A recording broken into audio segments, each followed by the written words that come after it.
తెలంగాణలో 1,00,000 కోట్ల నిధులతో నిర్మించిన కాళేశ్వరం ప్రాజెక్టులో అవినీతిపై తగిన విచారణ జరపాలంటూ జయశంకర్ భూపాలపల్లి జిల్లా కోర్టులో దాఖలైన పిటిషన్ మేరకు గత సీఎం కేసీఆర్, అప్పటి భారీ నీటిపారుదల శాఖ మంత్రి హరీష్ రావు సహా మరికొందరికి నోటీసులు జారీ అయ్యాయి.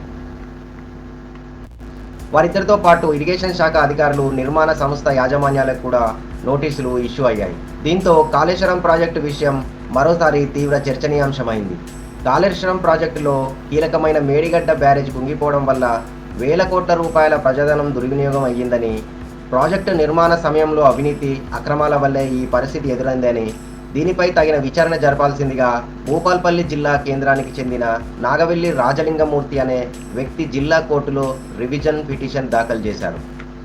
ఈ మేరకు జయశంకర్ భూపాలపల్లి జిల్లా కోర్టు అప్పటి CM KCR, irrigation minister Harish Rao, అప్పటి irrigation secretary Rajat Kumar, CMO secretary Siddhita Sabharwal, engineer in chief Hariram, chief engineer Sridhar, project contract దక్కించుకున్న మెగా అధినేత కృష్ణారెడ్డి, బ్యారేజీని నిర్మించిన ఎల్ఎన్టీ చీఫ్ ఇంజనీర్లకు నోటీసులు జారీ చేసింది.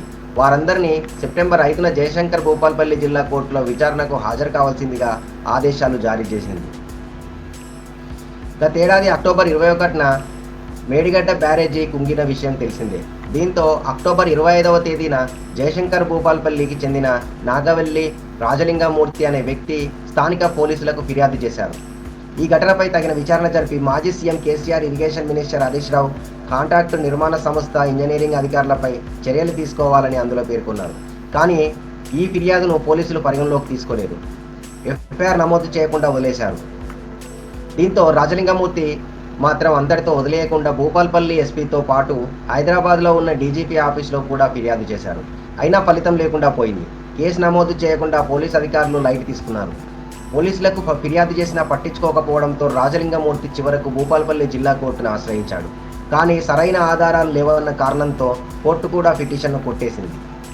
జిల్లా కోర్టులో కూడా సరైన చర్యలు లేవన్న ఉద్దేశంతో రాజలింగమూర్తి చివరకు హైకోర్టును ఆశ్రయించాడు. అనంతరం హైకోర్టు సూచనల మేరకు భూపాలపల్లి జిల్లా కోర్టులో మార్చి 2వ తేదీన సరైన ఆధారాలతో రివిజన్ పిటిషన్ దాఖలు చేశారు.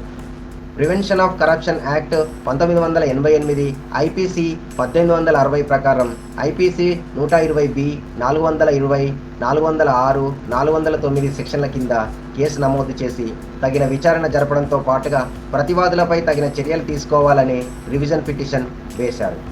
ఈ మేరకు సెప్టెంబర్ 5వ తేదీన విచారణకు హాజరు కావాల్సిందిగా జిల్లా కోర్టులో కేసీఆర్, హరీష్ రావు సహా మిగతా ప్రతివాదులకు నోటీసులు జారీ అయ్యాయి.